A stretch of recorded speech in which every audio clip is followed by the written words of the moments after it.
They say in history, things never change. But I think that they do.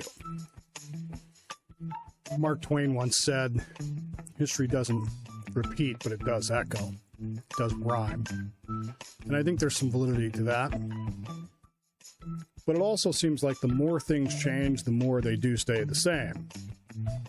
There are some differences. There's some minor stuff that goes along the way. But as a general rule of thumb, it does seem similar. I've been talking lately about this idea of history as a useful art. I wish I could tell you that that was my idea. It's not. It came from Chris Bryant, who is a associate professor of history at Eastern Florida State College. And it was a phrase he used in a conversation he and I were having about history and the idea that I believe that history is more art than science. And he came up with that phrase, useful art, and everybody that I've shared it with that I take seriously in the history world since has been absolutely blown away by that phrase. How do we make history a useful art? It's one thing to know it. It's one thing to understand it. It's one thing to see its applicability, but how do we make it useful? And is that really the issue that we're having with history as a subject in the world around us? History is dying. People aren't doing history anymore. People aren't doing this. People aren't doing that. Okay. How do we change that? How do we make it useful to them? How do we make it so that they see not just the history that is in front of them, but use it in a way that's beneficial to our society and to themselves? The more I read in the Anti-Federalists, the more, I don't want to call it depressed I become. It's not depression. It's almost very, it's kind of very Cassandrian in a way. Cassandra was the Greek in mythology who was cursed by the gods to be able to see what was happening in the future. She could predict it. She could tell everybody with 100% accuracy. But her curse was that no one would believe her.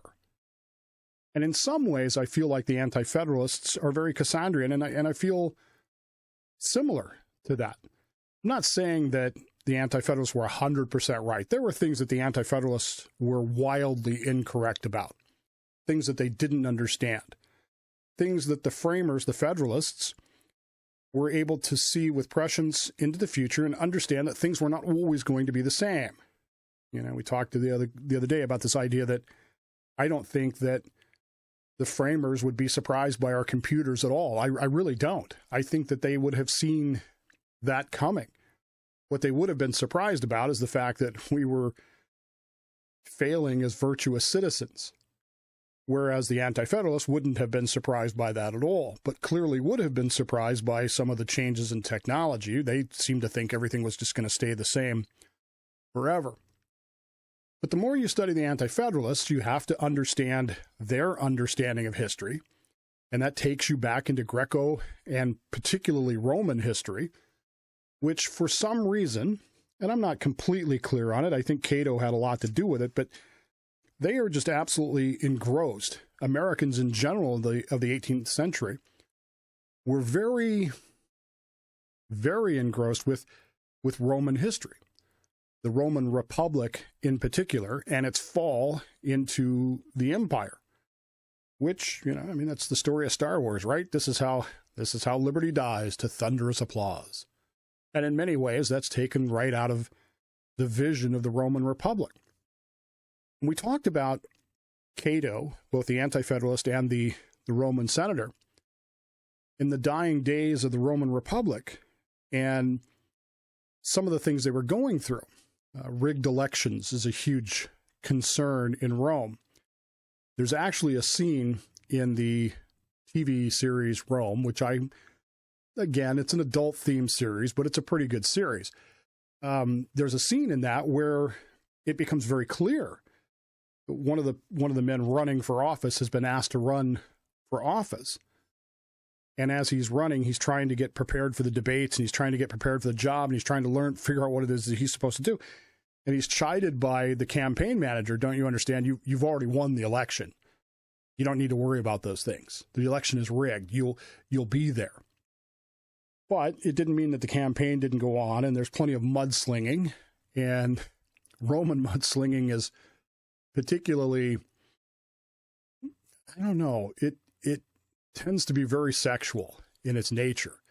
There's a lot of commentary about, somebody's prowess sexually, or whether they're predilections from a sexual standpoint that becomes seemingly more important than anything else.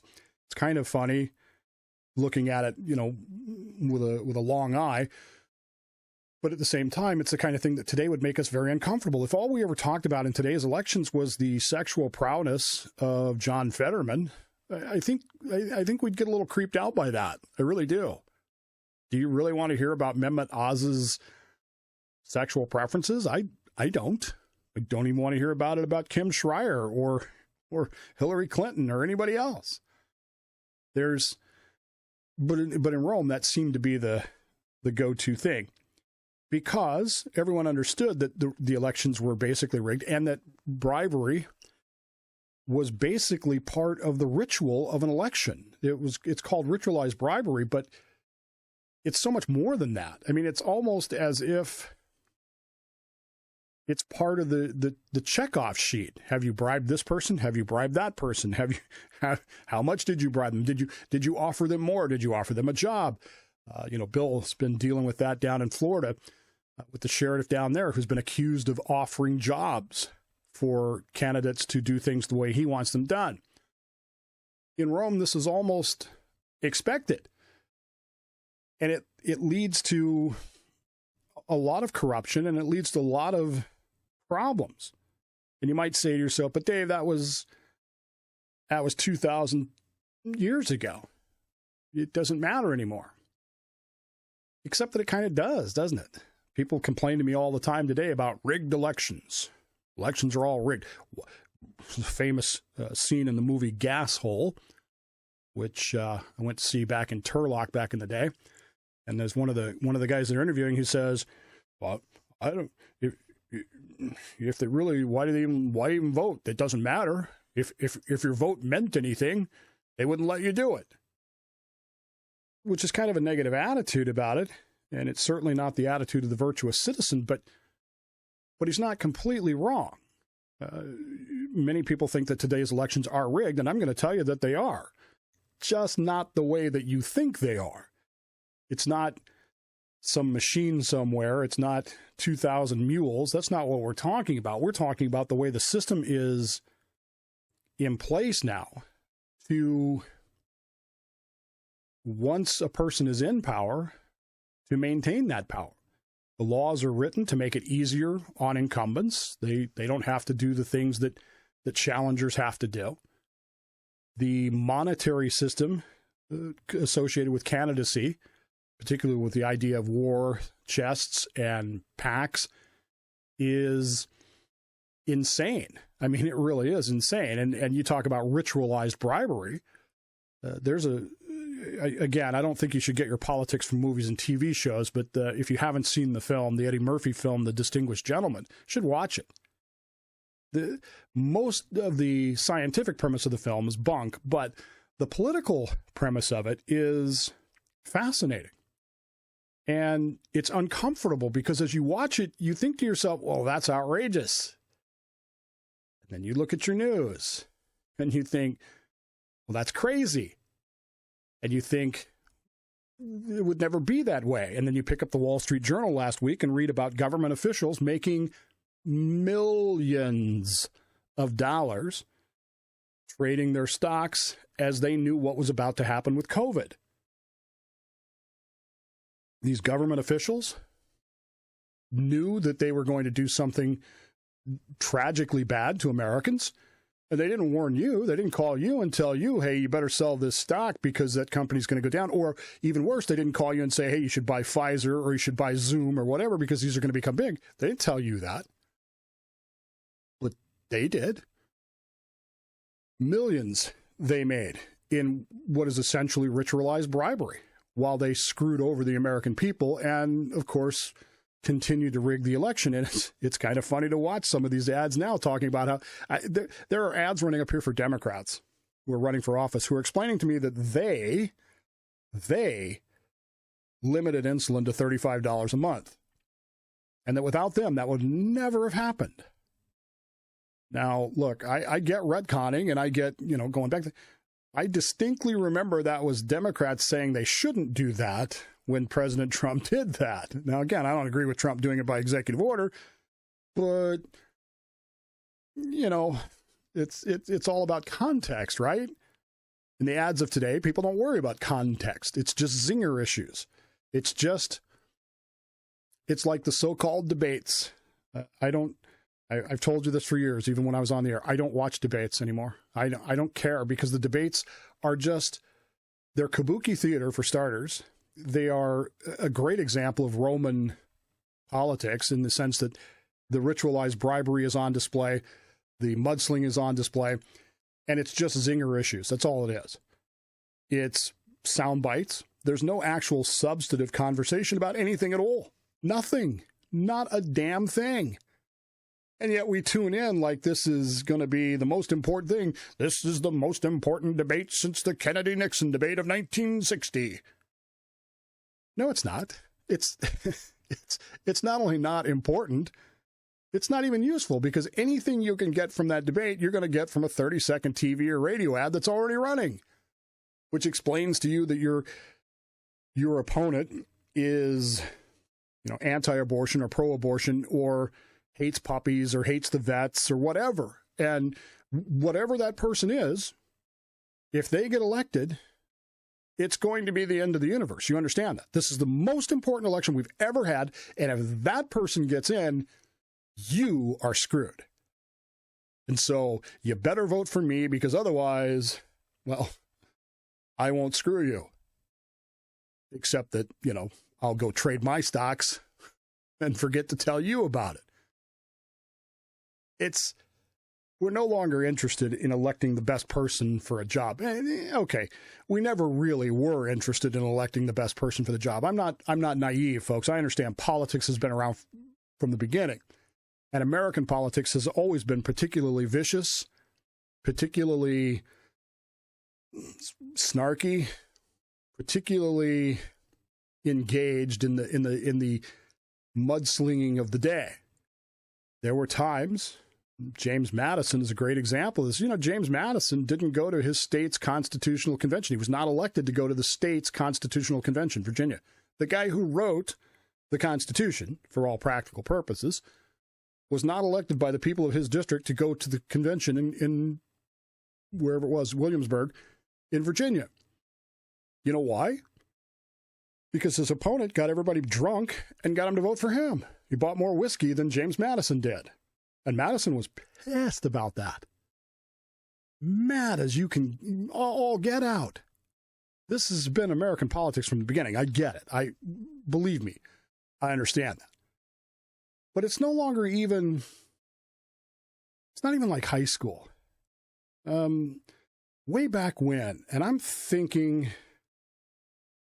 7th grade, 8th grade, somewhere along in there, I got it in my head that I was going to run for student body president. Yeah. So, well, you need to understand, it had to be the 8th grade because that was the year we moved to Pueblo. And so I didn't know anybody. Nobody knew who I was. I didn't know anybody. Nobody knew who I was. And I got up there and I did my speech and I said, these are the issues that should matter. These are the things that we should do. And my opponent got up and said, we need to have more ice cream. I'm not making this up. He said, I will work to get more ice cream in the lunch line. Yeah, I didn't even come close. I mean, it wasn't even I wasn't even in the same time zone. I took a Mondale-like shellacking in that election. But the bottom line, and I don't know that it was just about ice cream. It was, who the heck is this guy? We don't know who this guy is. He's brand new here. He didn't go to school with us last year. But even today, unlike high school, it's not just about, opponents aren't just getting up there and saying, if you elect me, this is what I'm going to do for you. This is what I'm going to do. It's no longer about that, except in the terms of abortion. I'm going to protect women's rights. What about all rights, Congressman? What about if we have to protect all rights, including women's rights, how come we don't have to protect gun rights or free speech rights or religious rights or whatever? Those are questions I want to ask. Anyway, it's no longer about that. Now the ads, the promises, the discussions are all about how bad the other person is and how bad things will be if they get elected. The White House this week tweeting that if Republicans take the House, we're going to have a recession. Yeah, we're gonna. You know why? Because it's going to happen anyway. But you're going to blame them for it, which is, part of that. I come back to this idea of the art of history as a useful art. We know all this stuff. We understand how bad our political system is. We understand how badly it's abused by those who seek power over us. But what do we take from this, and what have we learned from it, and how do we apply it? Okay, great. We know that all of these politicians are lying. We know that some of these ads are so over the top ridiculous that we should just ignore them. We know that. But do we? I don't think we do. And that's what concerns me. That's where the anti-federalist position gets me morose, I guess. The Federalists have this high ideal that Americans will be virtuous citizens, that they will be upstanding, that they fought for their liberty, they understand their liberty, they understand these things, and they were going to defend them. And the Anti-Federalists look at the future and go, are you kidding? Those people will be lucky if they can frickin' tie their shoes. It's an entropic system. It's going to get worse. It's going to downgrade itself. It's not going to get better.